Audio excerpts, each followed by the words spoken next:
ओम साई राम। बाबा कहा करते थे कि तुम्हें अपने आने वाले जीवन के बारे में चिंता करने की जरूरत नहीं है। तुम्हें सिर्फ इतना करना है कि तुम मुझ पर अटूट विश्वास रखो और मेहनत करते रहो। मैं तुम्हारे जीवन में सही लोगों को भेजता रहूंगा जो तुम्हें सही दिशा दिखाते रहेंगे। मैंने हमेशा तुम पर नजर रखी है और आगे भी रखूंगा। जैसा कि बाबा कहा करते थे, I will place right people along the path. उसका जीता जागता उदाहरण मैं खुद हूँ। हमारे जीवन में बाबा ने हर जगह कोई न कोई अपना दूत, अपना संदेश वाहक, अपना साई स्वरूपा बन के कोई न कोई हमारे जीवन में आता रहा, हर जगह रहा, हमें राह दिखाता रहा। हमारी जो मुश्किलें, मुश्किल वक्त में हमें सहायता देता रहा। हमारी जो मानसिक संतुलन जो है उसको बरकरार बना के रखा। जब हम इंदौर में थे तो डॉक्टर तिवारी हमारे जीवन में आए। फिर उज्जैन में थे तो साईदास बाबा हमारे जीवन में आए। चेन्नई में थे तो काका जी आए, अन्ना बाबा आए। फिर जगताप बाबा हमारे जीवन में आए। सभी ने हमें राह दिखाई। चेन्नई में, पूना में सत्य साई बाबा का आशीर्वाद हमें मिला। हम वापस जब दिल्ली आए तो दिल्ली में हमें वीना माँ का आशीर्वाद मिला। तो बाबा हमेशा हमें कोई न कोई, किसी न किसी को हमारी राह में दिखाने के लिए हमेशा भेजते रहे। बाबा कहा करते थे कि तुम शिरडी से कितने भी दूर हो, पर मैं हमेशा किसी न किसी रूप में तुम्हारे पास रहूँगा। बाबा का मंदिर, हम जहाँ जा रहे, जिस सोसाइटी में रहे, करीबन हमने 10-12 घर चेंज किए इस दौरान। तो हर जगह हमारे या तो सोसाइटी के बाहर बाबा का मंदिर होता था, यहाँ से 1-2 फलांग दूर पे बाबा का मंदिर होता था। तो मतलब बाबा हमेशा अपनी प्रेजेंस हमेशा हमें दिलाते रहे और ये विश्वास दिलाते रहे कि चिंता मत करो, मैं हमेशा तुम्हारे साथ हूँ।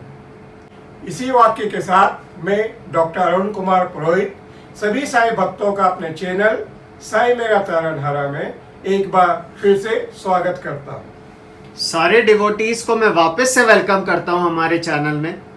तो जैसे डैड, पिछले वीडियो में हमने काका जी कैसे हमारे जीवन में आए, कैसे हमारे घर आए और कैसा उनका पूरा सफ़र था, उसके बारे में हमने लोगों को बताया। तो आज हम लोगों को बताने वाले थे, डिवोटीज को ये दिखाने वाले थे कि कैसे पूजा अर्चना का माहौल शुरू हुआ, क्या एक्सपीरियंसेस, डिवाइन एक्सपीरियंसेस हमें हुए। तो प्लीज़ आप शेयर कीजिए सारे एक्सपीरियंसेस। मैंने पिछले 2 वीडियो में आपको साथ शेयर किया कि कैसे काका जी हमारे यहाँ आए, हम कैसे उनके संपर्क में आए, कैसे उनका आशीर्वाद मिला, वो कैसे 1 महीने हमारे घर में आके रुके। आने के पहले बाबा ने कैसे उनके द्वारा आशीर्वाद हमें भिजवाया एक श्रीयंत्र के रूप में, उसकी कृपा हमारे ऊपर कैसे रही, वो सब बातें मैंने आपको पिछले 2 वीडियो में बताई। आज मैं आप लोगों के साथ शेयर करूंगा कि काका जी के आने के बाद जो भजन का सिलसिला, जो लोगों को मिलने जुलने का सिलसिला कैसे चालू हुआ, उस बारे में आपके साथ अपने अनुभव शेयर करूंगा। काका जी जो है शनिवार को हमारे आए थे, 2 दिन आराम किया। सोमवार को बाबा ने उन्हें सपने में आपके दोपहर को जब वो सो रहे थे, आराम कर रहे थे, तो आके बोला कि भाई उठ, आज से तू भजन चालू कर।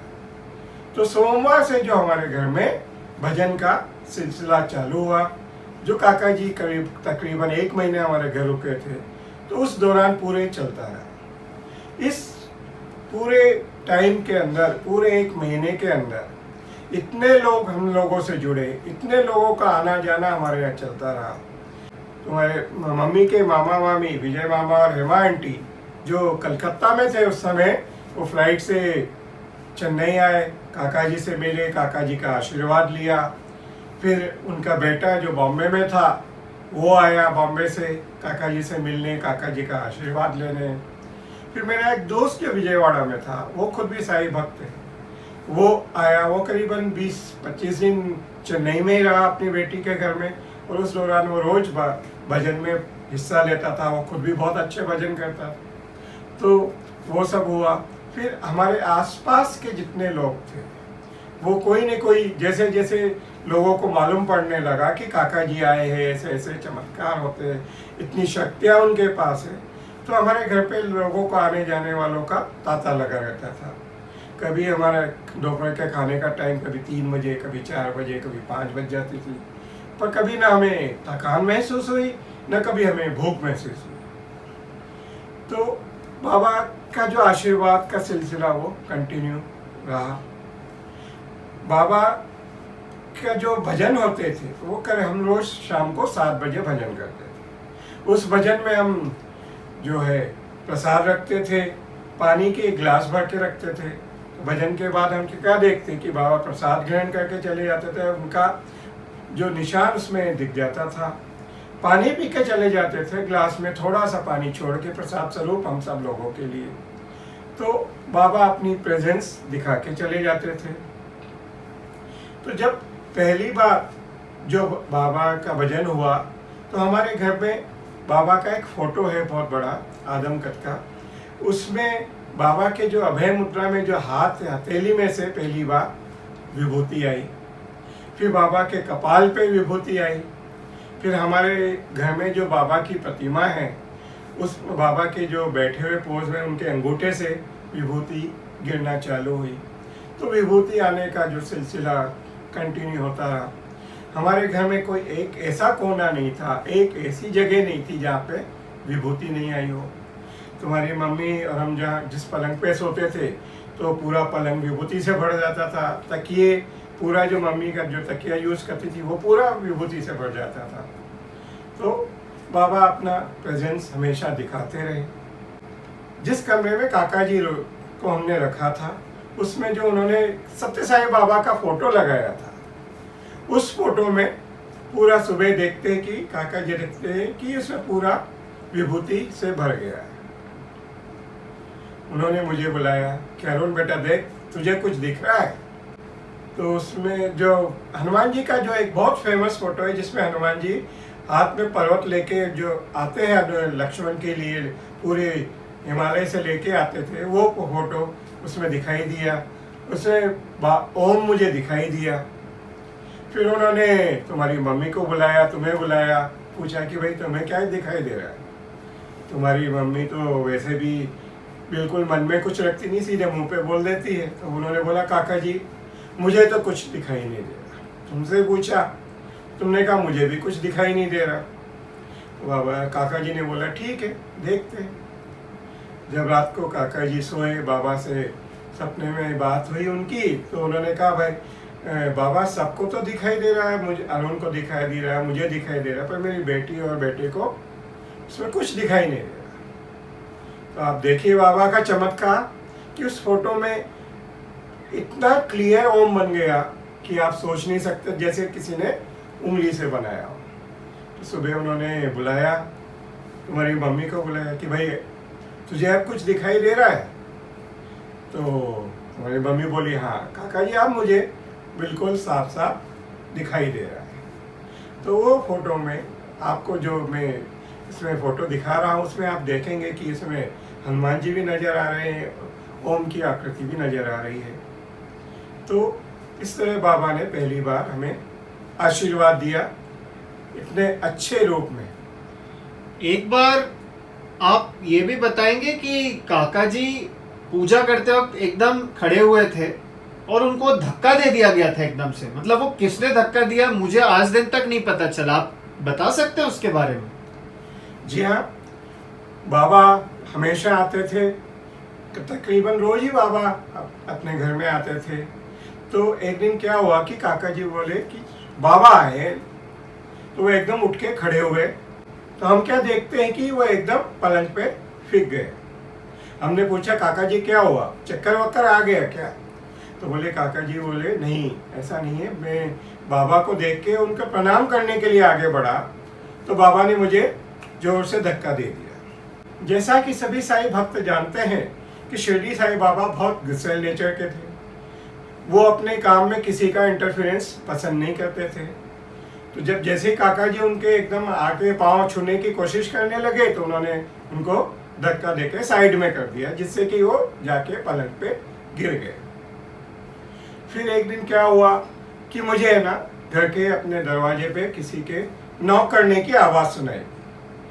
तो काका जी बोले, जा देख अरुण कौन है, कौन आया है।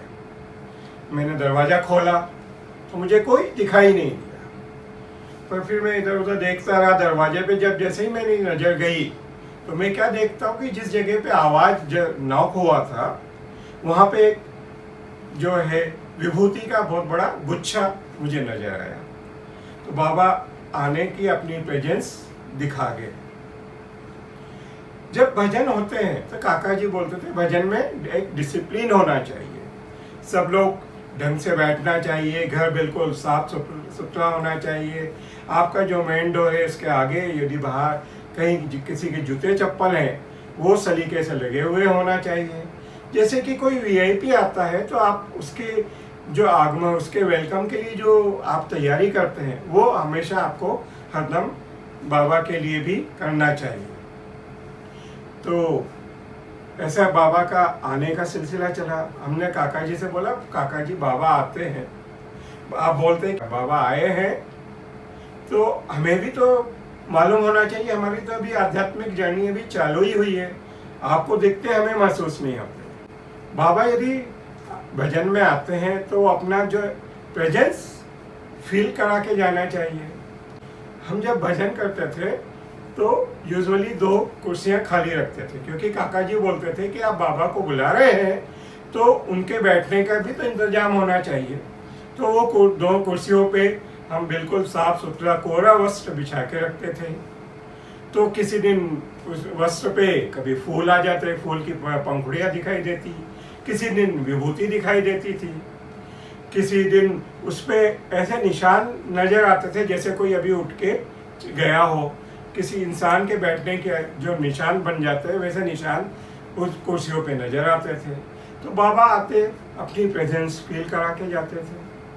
तो बाबा इस 1 महीने के दौरान बाबा ने हमें इतने चमत्कार दिखाए। हमारा घर का कोई कोना ऐसा नहीं बचा जहाँ पे विभूति नहीं आई हो, कोई ऐसे लोग नहीं है जिनको बाबा ने आशीर्वाद नहीं दिया। जो भी भक्त आते थे, भजन में आते थे, काका जी से मिलने आते थे, सबको बाबा आशीर्वाद देते थे। बहुत से लोग काका जी को अपने घर पे भी ले जाते थे उनसे आशीर्वाद लेने, कोई बहुत लोग उनको अपने घर पे भजन कराने के लिए भी ले जाते थे। तो इस तरह जो है सिलसिला चलता रहा। आने वाली वीडियो में डैड आप कौन सा वो एक्सपीरियंस शेयर करने वाले हैं जो लोग सुनेंगे आगे? आने वाले वीडियो में मैं बताऊंगा कि बाबा का यदि आशीर्वाद आपके ऊपर है तो बाबा आपको मरणासन स्थिति से भी खींच के ला जाता। तुम्हारी मम्मी के साथ भी जो हादसा हुआ था काका जी के रहने के दौरान, उस बारे में मैं आपको बताऊंगा। आप मेरे चैनल को से जुड़े रहिए, उसे सब्सक्राइब कीजिए, बेल आइकन को दबाइए, मेरे वीडियो को लाइक कीजिए और शेयर कीजिए, जिससे कि बाबा की लीलाएं आपको सही वक्त पर मिलती रहे। यदि कोई साईं भक्त के मन में कोई प्रश्न है, कोई क्वेश्चन है, कोई मन में लग रहा है कि क्या है, वो यदि क्लियर करना चाहते हैं, कुछ पूछना चाहते हैं तो कमेंट बॉक्स में भी लिख सकते हैं, या जो मेरे कॉन्टैक्ट डिटेल्स है उस पर मुझसे कॉन्टैक्ट कर सकते हैं।